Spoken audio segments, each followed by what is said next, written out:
Nahuli kang ang pagnanakaw ng mga cellphone sa ilang tindahan sa lungsod ng Cagayan de Oro. Naaresto ang 4 na sospek sa tulong ng kuha ng CCTV.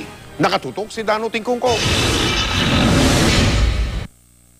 Makikita sa CCTV footage ang isang lalaki at isang babaeng tumitingin sa display ng isang cellphone shop sa Cagayan de Oro City. Maya-maya pa, isa-isang kinuha ng lalaki ang mga nakakahong cellphone sa loob ng cabinet at inilagay ang mga cellphone sa kanyang sling bag. Para hindi mahalata, tinatakpan ng lalaki ang kanyang kamay gamit ang isang leaflet.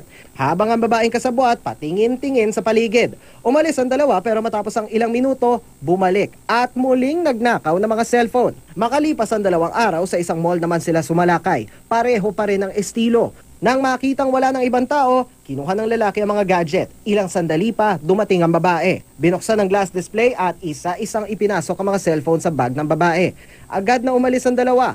Malinaw ang kuha ng mga CCTV kaya agad nakilala ng pulisya ang mga suspect na sina Emmanuel Ballar at Ana May Cravajales. Sa follow-up operation ng pulisya nitong Biyernes, nahuli sina Ballar at Cravajales. Inaresto rin ang kasamahan nilang sina Robert Alfeche at Genevieve Yacuna na sinasabing leader ng kanilang grupo. 2 suspect pa ang hinahanap. Wala mo ano, sir? Todo tanggi naman ang mga suspect sa paratang. Narecover mula sa mga suspect ang isang cellphone na kumpirmadong isa sa mga ninakaw at ang false key na ginamit na pambukas sa mga lock. Naharap sila sa kasong robbery. Paalala ng pulisya sa publiko at mga establishmento lalo ngayong magpapasko, doble ingat at alerto para hindi mabiktima ng masasamang loob. Dano Tingkong, Nakatutok, 24 Oras.